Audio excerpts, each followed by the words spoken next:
الحمد لله نحمده ونستعينه ونستغفره ونؤمن به ونتوكل عليه ونعوذ بالله من شرور أنفسنا ومن سيئات أعمالنا من يهده الله فلا مضل له ومن يضلل فلا هادي له أشهد أن لا إله إلا الله وأشهد أن محمدًا عبده ورسوله أما بعد فإن خير الحديث كتاب الله وخير الهدي هدي محمد صلى الله عليه وسلم وشر الأمور محدثاتها وكل محدثة بدعة وكل بدعة ضلالة. أعوذ بالله من الشيطان الرجيم. بسم الله الرحمن الرحيم. وقال ربكم ادعوني أستجب لكم ادعوني أستجب لكم ادعوني أستجب لكم إن الذين يستكبرون عن عبادتي سيدخلون جهنم داخرين. صدق الله العظيم.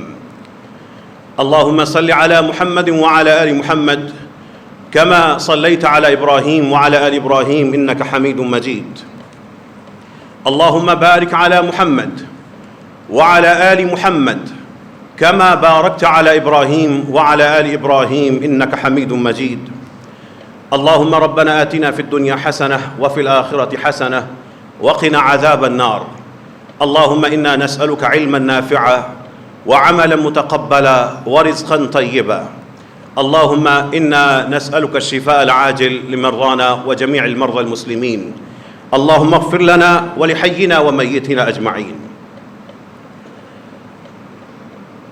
اگر آپ سے یہ سوال کیا جائے کہ سجدے کی سب سے خوبصورت اور آپ کو دل کو لگنے والی دعا اور سب سے زیادہ پیاری دعا کون سی ہے،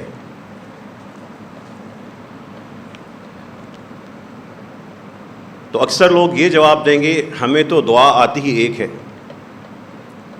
سبحان ربی الاعلی۔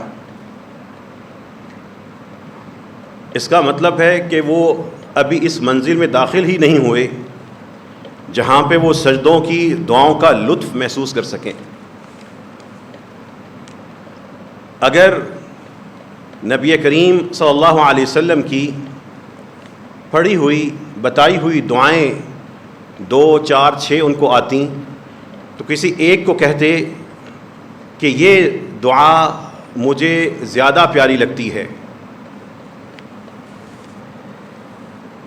اگر آپ سے یہ سوال کیا جائے کوئی ایسی دعا بتائیے جس میں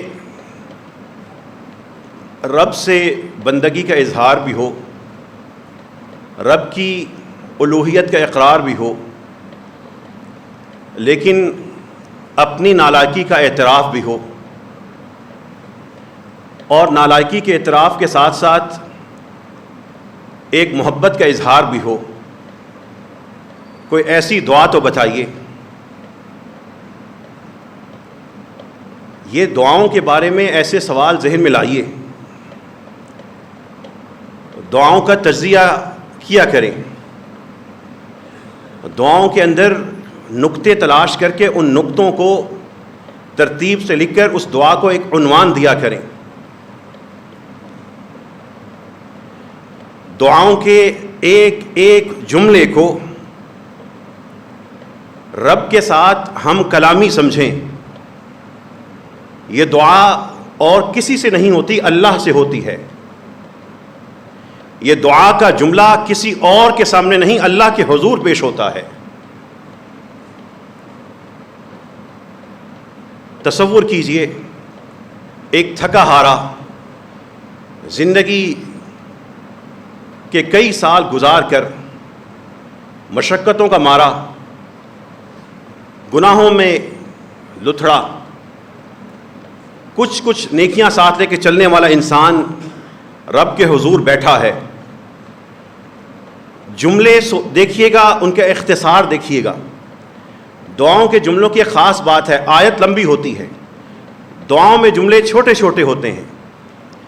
ان کے ایک اختصار کی وجہ یہ ہوتی ہے کہ امت کا ہر فرد ان کو یاد کر لے، کچھ نہ کچھ یاد کر لے۔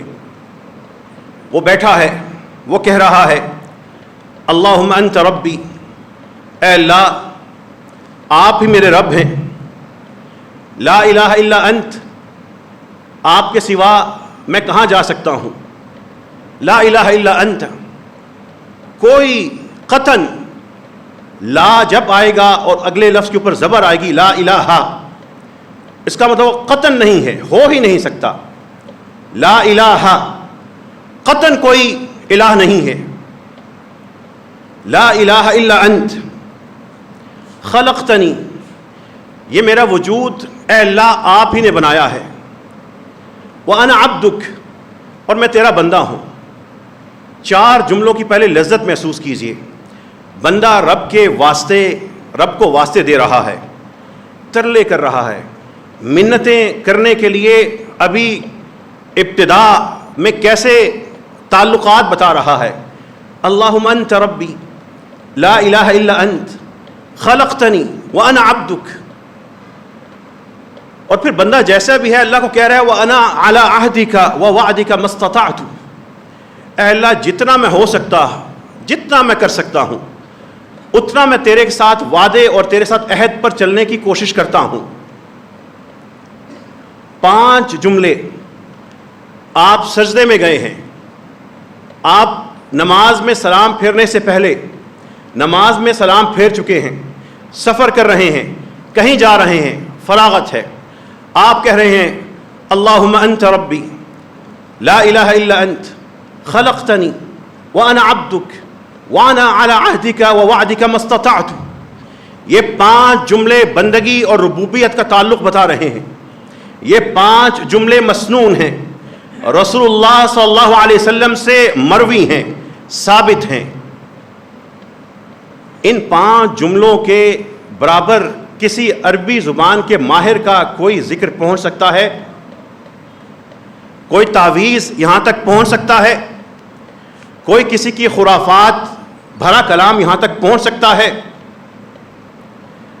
آپ اللہ سے سجدے میں جا کے کہہ رہے ہیں اللہم انت ربی لا الہ الا انت خلقتنی وانا عبدک وانا علی عہدک ووعدک ما استطعت، یہ 5 جملے آغاز ہیں۔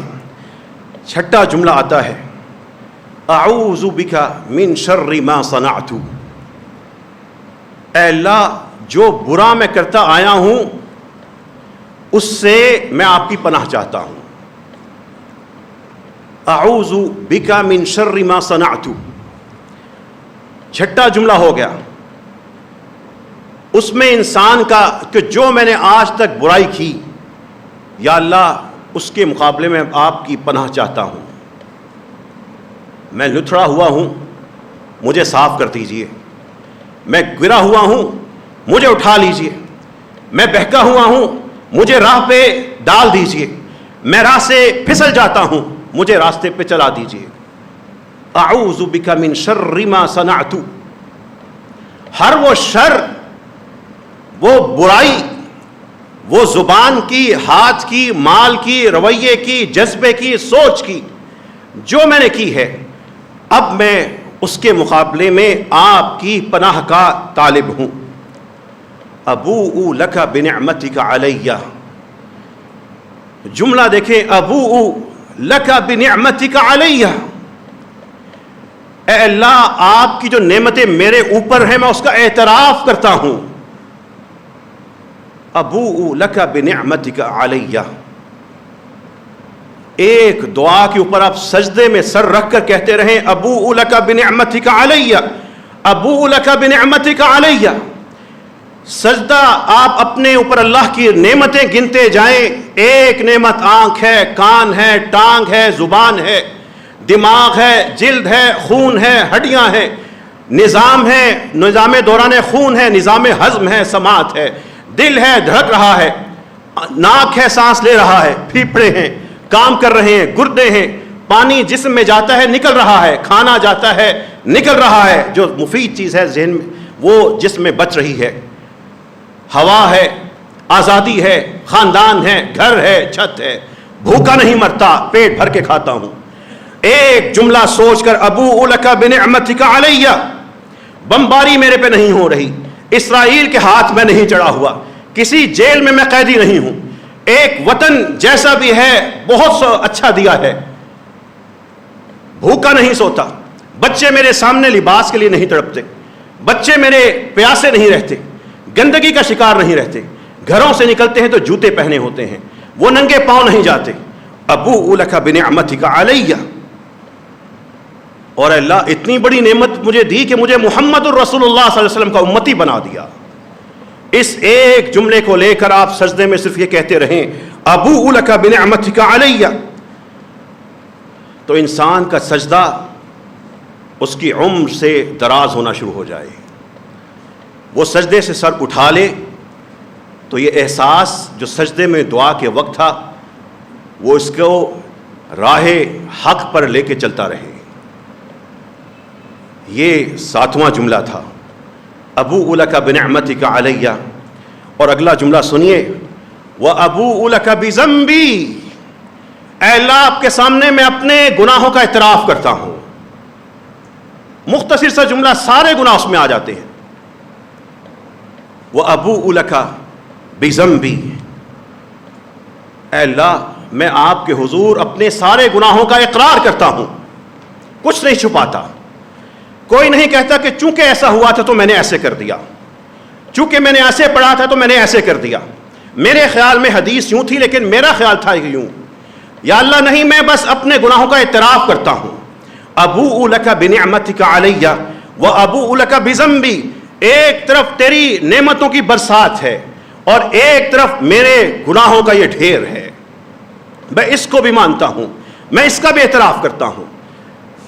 لیکن شروع میں کہا تھا نا خلقتنی وانا عبدک، تو اے اللہ اسی لا الہ الا اللہ کا واسطہ ہے، فاغفر لی، اب مجھے معاف کر دے۔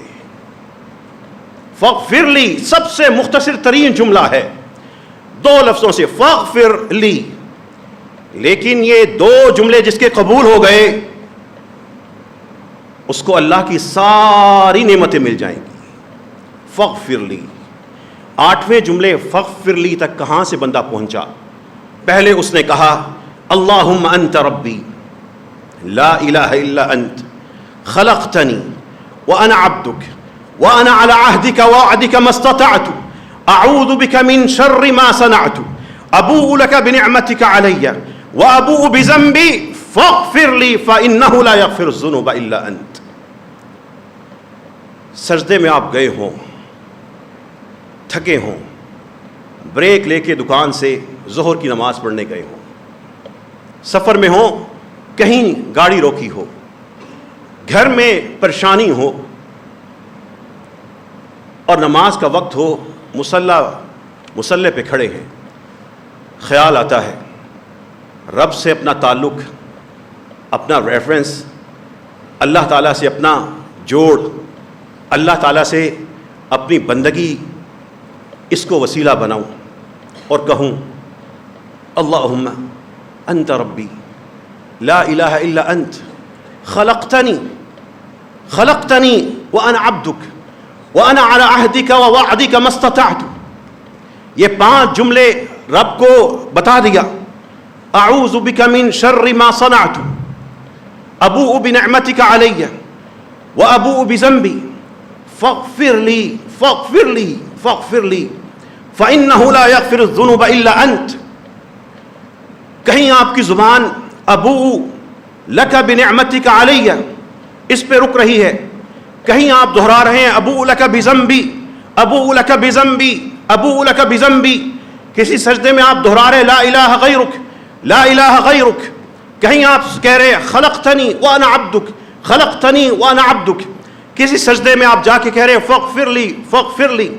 کہیں آپ کی کیفیت میں پہلے جملے پہ زور ہوگا، کبھی آپ کی کیفیت کہے گی 3رے جملے پہ آپ رکیں گے، کبھی 7ویں کو بار بار دہرائیں گے، کبھی پوری کی پوری دعا دہرائیں گے۔ رات ہوگی، اٹھیں گے فجر سے کچھ دیر پہلے، اٹھنا تو ہے، وضو تو کرنا ہے، لیکن اس سے بھی آدھا گھنٹہ پہلے آپ اٹھیں گے، تہجد شروع کریں گے، کھڑے ہیں رب کے حضور، سجدے میں گئے، یہ دعا چلی جا رہی ہے۔ سوچئے تو صحیح اس دعا کا لطف کیا ہوگا۔ دعاؤں کا لطف لیجئے، لطف تب ہوگا جب دعا آتی ہوگی۔ بہت سے یہ دعا سنتے ہوئے سوچ رہے ہوں گے 9-10 جملے ہیں، لمبی دعا ہے، مجھے تو چھوٹی چھوٹی دعائیں پسند ہیں، میں تو وہی یاد کرتا ہوں۔ کب تک زندگی ایسے گزاریں گے؟ کب تک رسول اللہ صلی اللہ علیہ وسلم سے دور دور، ان کی دعاؤں سے دور دور رہیں گے؟ وہ کب وقت آئے گا کہ رسول اللہ صلی اللہ علیہ وسلم کی زیادہ تر دعائیں آپ کو یاد ہوں گی؟ وہ سیاست دانوں کی تاریخ یاد ہے، میچوں کی تفصیل یاد ہے، کمنٹری یاد ہے، کون سا ورلڈ کپ جیتا وہ یاد ہے، اداکار یاد ہیں، ڈرامے یاد ہیں، فلمیں یاد ہیں، بس اللہ کے رسول صلی اللہ علیہ وسلم کی دعائیں یاد نہیں ہوتی۔ جب انسان اپنے پہ محنت نہیں کرتا پھر وہ بھٹکتا ہی ہے۔ قد افلح من تزکا، جیتا وہ جس نے اپنے پہ محنت کی، من تزکا جس نے خود محنت اپنے پہ کی، دوسروں کی جو برائیاں بیان کرتا رہا، دوسرے ایسے ہیں وہ کہتا رہا، اس کا کوئی کامیابی کا کوئی چانس نہیں ہے۔ قد افلح من تزکا، وہی جو خود یاد کرے گا، خود پڑھے گا، سجدے میں، اپنے قیام میں، اپنے وتر میں، نماز میں سلام سے پہلے، سلام کے بعد وہ ان دعاؤں کو کرے گا، قد افلح من تزکا میں وہی داخل ہوگا۔ پھر رسول اللہ صلی اللہ علیہ وسلم کے ایک صحابی، پیارے چہیتے حضرت ابو بکر صدیق رضی اللہ عنہ، انہوں نے رسول اللہ صلی اللہ علیہ وسلم سے کہا، علمنی دعاء ادعو به فی صلاتی، اے اللہ کے رسول صلی اللہ علیہ وسلم مجھے کوئی ایسی ایک دعا سکھائیں جس کو میں بطور خاص اپنی نماز میں پڑھا کروں۔ سوال کرنے والا کتنا عظیم اور جواب کہاں سے مل رہا ہے۔ رسول اللہ صلی اللہ علیہ وسلم نے چند جملے سکھائے، اللہم انی ظلمت نفسی ظلما کثیرا، اے اللہ میں نے اپنی نفس پر بہت زیادہ ظلم کر رکھے ہیں، ظلما کثیرا، اللہم انی ظلمت نفسی ظلما کثیرا ولا یغفر الذنوب الا انت، اے اللہ ان گناہوں کو آپ کے سوا کوئی معاف نہیں کر سکتا۔ نہ محمد صلی اللہ علیہ وسلم معاف کر سکتے ہیں، نہ علی نے معاف کرنا ہے، نہ حسن اور حسین کو، نہ فاطمہ کو۔ یہ اللہ کی طرف سے یہ رتبہ نہیں ملا، اس لیے استغفار اور دعا اللہ کے لیے ہے۔ جو اہل بیت کی محبت کے نام پر فاطمہ یا علی یا حسن یا حسین کو پکارتے ہیں، ان کے لیے عقیدے کے لیے جملہ چیلنج ہے، وَلَا يَغْفِرُ الذُّنُوبَ إِلَّا أَنْتَ، اللہ کے سوا کسی کو یہ رتبہ نہیں مل سکتا، امام کعبہ کو نہیں مل سکتا، ساری امت کے علماء اکٹھے ہو جائے ان کو نہیں مل سکتا، وہ نہیں کسی کو بخش سکتے، بخشوا بھی نہیں سکتے، اللہ یہ کہ میرا رب ان کی سفارش قبول کرے۔ وَلَا يَغْفِرُ الذُّنُوبَ إِلَّا أَنْتَ فَاغْفِرْ لِي مَغْفِرَةً مِّنْ عِنْدِكَ، اے اللہ اپنے پاس سے، اپنے من عندک، خاص بات کیا ہے؟ مغفرت مانگ رہا ہے، لیکن اے اللہ اپنے پاس سے کوئی خاص مغفرت مجھے عطا فرما دے۔ فاغفر لی مغفرۃ من عندک، یہ 3 جملے ہیں، آپ سجدے میں جا کے پڑھ سکتے ہیں، آپ نماز کے بعد جب فارغ ہو جاتے ہیں سلام پھیر کر پڑھ سکتے ہیں، نماز سے پہلے تشہد میں درود کے بعد آپ یہ پڑھ سکتے ہیں، اللہم انی ظلمت نفسی ظلما کثیرا ولا یغفر الذنوب الا انت فاغفر لی مغفرۃ من عندک وارحمنی انک انت الغفور الرحیم، انک انت الغفور الرحیم۔ یہ 4 یا 5 جملے ان کو لطف لے کے پڑھیے، اتحیات ختم کرنے کے چکر میں نہ پڑھیے، جلدی سے پڑھوں السلام علیکم وعلیکم السلام کہہ کے غائب ہونے کے چکر میں نہ پڑھوں، نماز میں غرق ہو جائے، نماز میں اللہ کے حضور بات ہو رہی ہے، ہم اگر آج کے کسی عہدیدار کے سامنے بیٹھ کر اس سے بات کرتے ہوئے موبائل دیکھ رہے ہوں، وہ بات کر رہا ہے ہم ادھر ادھر دیکھ رہے ہوں، اس کو ناگوار گزرے گا۔ یہ تو رب کے حضور جملے ہیں۔ پھر دعاؤں سے اپنا احتساب کیجئے، ایک ایسی دعا بطور خاص امت کی اکثریت پہلے دعا کرتی ہے پھر اس کی مخالفت کرتی ہے، اور پاکستانی بطور خاص نفسیاتی بیماری کا شکار ہوتے جا رہے ہیں۔ ہم خود ہی دعا کرتے ہیں، دعاؤں سے سبق حاصل کیجئے، دعاؤں سے واعظ حاصل کیجئے، دعاؤں سے ہدایت حاصل کیجئے، دعاؤں کے ذریعے اپنے تعلقات بنائیے، دعاؤں کے ذریعے اپنا عقیدہ سیکھیے۔ دعا کیا ہے؟ ربنا اغفر لنا ولاخواننا الذین سبقونا بالایمان، اے اللہ ہمیں اور ہمارے ان تمام مسلمان بھائیوں کو جو ایمان میں ہم پہ سبقت لے گئے، پہلے چلے گئے، اللہ ہماری ان سب کی مغفرت فرما۔ لیکن ولا تجعل فی قلوبنا غلا، اے اللہ ہمارے دلوں میں للذین آمنوا، جو ایمان لائے ہیں ان کے بارے میں کینہ، بغض، نفرت پیدا نہ کرنا۔ ولا تجعل فی قلوبنا غلا، غل دل کے بغض کو کہتے ہیں، دل کے اندر نفرت کو کہتے ہیں۔ یہ ایک دعا ہے، لیکن آج کا سلفی حنفی کے بارے میں غل لے کر پھرتا ہے، آج کا حنفی باقیوں کے بارے میں غل لے کر پھرتا ہے، آج کے ممبر و محراب سے صرف اپنے چند لوگوں کے بارے میں محبت کا درس ہے۔ کوئی امام ابو حنیفہ کے بارے میں دلوں میں شک پیدا کرتا ہے، کوئی امام بخاری پہ، اور بدبختی کی انتہا یہ ہے، نحوست کی انتہا یہ ہے، پاکستان میں اب ایسے بھی جیتے ہیں جو رسول اللہ صلی اللہ علیہ وسلم کے ساتھ حالت ایمان میں جیتے تھے، جنگیں کرتے تھے، ان کے ساتھی تھے، لیکن آج ان کے بارے میں دلوں کے اندر بغض اور کینہ پیدا کیا جا رہا ہے۔ اگر اہل ایمان سے نفرت کرنی ہے پھر یہ قرآن کی یہ دعا چھوڑ دیجیے، لا تجعل فی قلوبنا غلا للذین آمنوا۔ ایک طرف یہ دعا ہے، ایک طرف امام ابو حنیفہ پہ، امام شافعی پہ، امام احمد بن حنبل پہ، امام مالک پہ، امام بخاری پہ، مسلم پہ، ان لوگوں پہ وار ہیں، پھر یہ دعائیں مذاق ہیں۔ رب سے کہا ہمارے دلوں میں اہل ایمان کے لیے کینہ نہ ہو، اور پھر سوچ لیا یہ بندہ میرے ساتھ کھڑا ہے، پاؤں سے پاؤں نہیں جوڑتا، نفرت شروع کر دی، یہ ہاتھ اوپر یا نیچے باندھتا ہے، نفرت شروع کر دی، یہ آمین اونچی یا نیچی کہتا ہے، اس کو اپنی امت سے خارج کر دیا، یہ میری جماعت کا نہیں ہے، اس کے ساتھ تعلق اور ہے، یہ میری جماعت کا ہے، اس کے ساتھ معاملہ اور ہے۔ پھر یہ دعا کیا مذاق تھی، یا یہ رویہ ہمارا مذاق ہے؟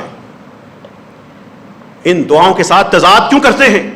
لا تجعل فی قلوبنا غلا للذین آمنوا، اے اللہ جو اہل ایمان ہیں، جن کی روش ایمان والی ہے، لا الہ الا اللہ محمد الرسول اللہ کے امتی ہیں، وہ یہ کہہ کر امتی بن گئے، اس کے بعد میرا اور ان کا فرق ہونا فطری چیز ہے، میری اور ان کی نماز میں کچھ فرق آنا فطری چیز ہے، ان کا مطالعہ اپنا ہے، میرا اپنا ہے، ان کے استاد اپنے ہیں، میرے اپنے ہیں، ان کی وسعت ایک حد تک ہے، میری وسعت ایک حد تک ہے، نہ وہ نہ ہم، سارے اسلام کو ہم نہیں سمو سکے، اس لیے کہ فرقہ محدود ہوتا ہے، سلفیت ہو یا حنفیت ہو یا بریلویت ہو یا شیعت ہو، یہ زیادہ تر اس کا رجحان ایک طرف ہوتا ہے۔ پورے کے پورے دین کو سمونا بلند عقل والوں اور سوچ والوں کے کمال ہوتا ہے، اور یہ بدقسمتی سے ہمارے مذہب سے جڑے طبقے کو یہ اللہ کی نعمت نہیں ملی ہوئی، وہ فرقے کی بنیاد پہ جیتے ہیں، فرقے کی بنیاد پہ نفرتیں بنا دیتے ہیں۔ لا تجعل فی قلوبنا غلا للذین آمنوا۔ آپ لوگوں سے صرف ایک سوال ہے، اگر رب سے یہ سوال کرتے ہیں کہ اللہ ہمارے دلوں میں اہل ایمان کے لیے نفرت نہ ہو، تو پھر چھوٹی چھوٹی باتوں پہ دل میں بغض کیوں پالتے ہیں؟ منہ سے نہ بھی کہیں، دلوں سے کیوں مسجدوں کا جا کے نام نوٹ کرتے ہیں، مسجدوں کا جا کے فرقہ کیوں ڈھونڈتے ہیں، اور لوگوں کو فرقوں میں تقسیم کیوں کرتے ہیں، فرقے کی بنیاد پر جماعتیں کیوں بناتے ہیں، فرقوں کی بنیاد پر امیر بن کے کیوں بیٹھے ہیں؟ قیامت کے دن اللہ کو کیا جواب دیں گے؟ کیا اللہ نے سلفیت یا حنفیت اتاری تھی یا اسلام اتارا تھا؟ اگر یہ فرقے ہی حق تھے تو اللہ تعالیٰ ان فرقوں کو نازل کرتا، اور اسلام اگر حق تھا اللہ نے اس کو اتارا ہے، تو یہ فرقے اور یہ دلوں میں بغض کیسا ہے؟ دعاؤں کو سوال بنائیے، چیلنج بنائیے، درد بڑا ہوگا لیکن حقیقت اس کے بعد ملے گی۔ اللہ تعالیٰ ہم سب کو حق پر اور اخلاص پر استقامت نصیب فرمائے۔ وآخر دعوانا ان الحمد للہ رب العالمین كثيرا طيبا مباركا فيه اللهم لك الحمد كما ينبغي لجلال وجهك وعظيم سلطانك اللهم صل على نبينا محمد وعلى آل محمد كما صليت على إبراهيم وعلى آل إبراهيم إنك حميد مجيد اللهم بارك على محمد وعلى آل محمد كما باركت على إبراهيم وعلى آل ابراہیم انک حمید مجید۔ دعاؤں کے ذریعے اپنا احتساب کیجیے، دعاؤں کے ذریعے اپنا عقیدہ درست کر لیجیے، دعاؤں کے ذریعے توحید کو پہچان لیجیے، تو دعاؤں کے ذریعے نبوت کا کیا مقام ہے اور اس میں غلو سے کیسے بچ سکتے ہیں وہ جان لیجیے۔ کسی ایک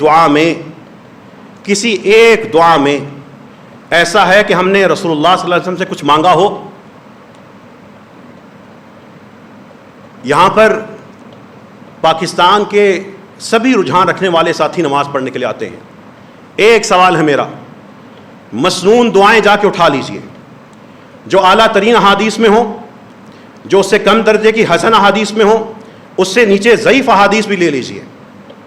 ایک دعا جس کا رسول اللہ صلی اللہ علیہ وسلم کی طرف کچھ نہ کچھ تانا پہنچتا ہو، ایک دعا میں اللہ کے علاوہ ہم نے رسول اللہ صلی اللہ علیہ وسلم سے مانگا ہو، وہ مجھے لا کے دکھا دیجئے گا۔ ایک دعا ایسی بتا دیجئے جس میں حضرت علی سے جس میں مانگا گیا ہو۔ قرآن کی ایک ایسی آیت ڈھونڈ لیجئے جس میں اہل بیت سے مانگنے کا حکم دیا گیا ہو۔ ساری دعاؤں کو اکٹھا کر لیجئے۔ شروع کس سے ہوتی ہیں؟ اللہم اللہم اللہم۔ آپ کی توحید کا پہلا سبق یہ دعائیں بنتی ہیں۔ کسی ایک دعا کا آغاز یا محمد سے نہیں ہوا، یا علی سے نہیں ہوا، یا حسین سے نہیں ہوا، یا فاطمہ سے نہیں ہوا۔ کوئی ہے تو لائیے، میں پڑھ دیتا ہوں، مان لیتا ہوں اور اعلان کر دیتا ہوں۔ کوئی ایک ایسی دعا بتائیے جس میں ابو بکر سے، عمر سے، عثمان سے، علی سے یا کسی اور بڑے صحابی سے مانگا گیا ہو۔ جب ان سے نہیں مانگا گیا تو مٹی کے ڈھیر کے اندر سونے والوں سے کیسے مانگا جا سکتا ہے؟ یہ اہل بیت کی محبت کے نام پر ایک اور فتنہ جو ہمارے ملک میں پھیل رہا ہے، اس کا سادہ سا جواب یہ ہے، اپنی دعاؤں کو نوٹ کر لیجئے، لسٹ بنا لیجئے، فہرست بنا لیجئے۔ ہر ایک کا آغاز ہوگا اللہم اللہم انک انت الغفور الرحیم فاغفر لی انت۔ کہیں پہ کہ علی سے کہیں مجھے معاف کر دے، محمد سے کہیں مجھے معاف کر دے، ہے ہی نہیں، ان کا یہ رتبہ ہی نہیں۔ ان دعاؤں کے ذریعے اپنا عقیدہ ٹھیک کیجئے، آنکھیں کھولیے، یاد کیجئے یہ جو زبانیں انگلش میں فر چلتی ہیں، یہ محمد الرسول اللہ صلی اللہ علیہ وسلم کے کلمات کو ادا کیوں نہیں کر سکتی؟ ان کو مسئلہ کیا ہے؟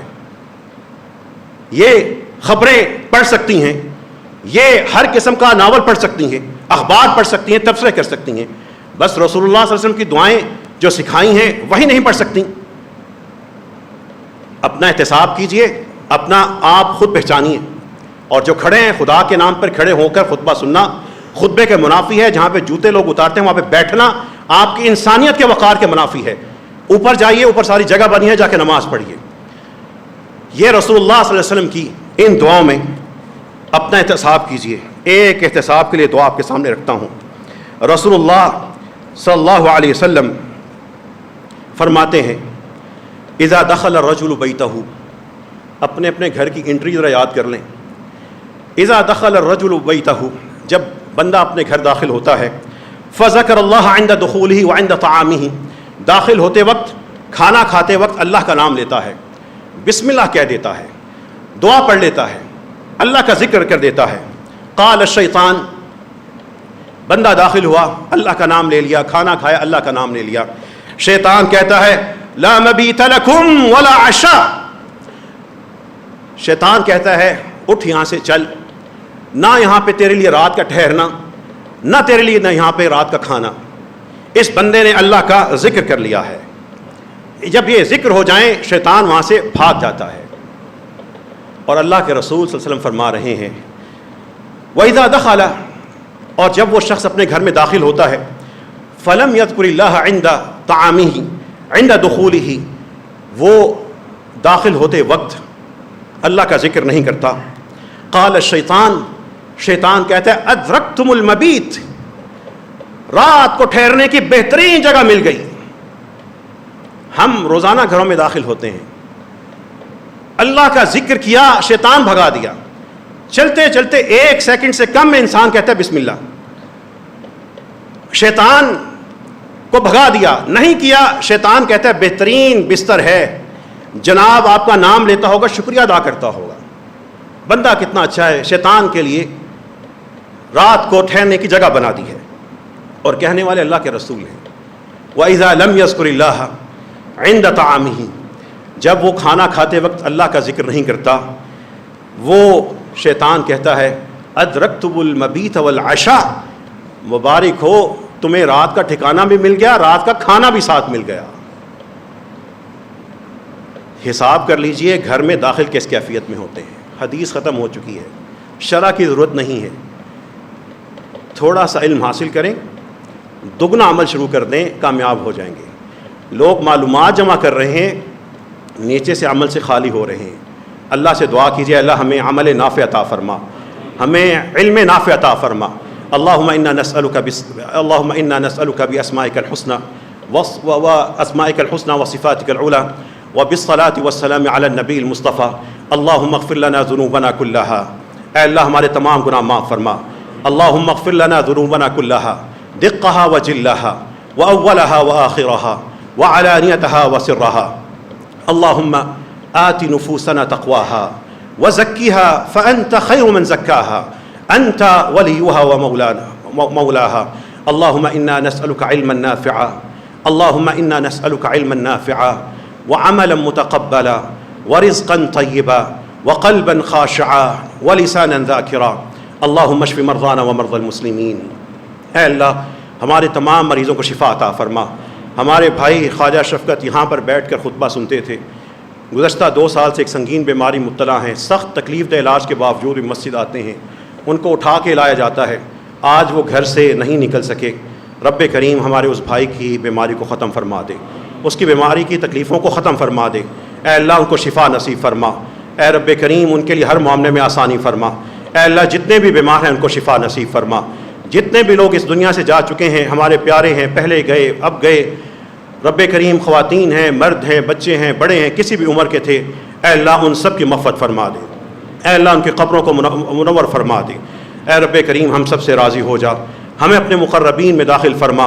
لا الہ الا اللہ پہ اللہ موت نصیب فرما دینا, اور لا الہ الا اللہ پہ اللہ زندگی میں عمل نصیب فرما. اے اللہ ہمیں محمدی بنا دے, فرقوں سے نکال کے محمد الرسول اللہ صلی اللہ علیہ وسلم کا امتی بنا دے. اے اللہ لا الہ الا اللہ کے معاملے میں, ہمارے رویے میں, ہماری زبان میں, ہماری سوچوں میں, اے اللہ آج تک کبھی اضطراب نہیں آیا, کبھی اے اللہ کبھی پھسلن نہیں آئی. اے اللہ اسی جذبے پہ ہمیں موت نصیب فرما دینا. اے رب کریم جتنے بھی لوگ یہاں پہ موجود ہیں ان کو اپنے گھروں میں قوا انفسکم واہلیکم نارا, دوزخ کی آگ بجھانے کی توفیق نصیب فرما.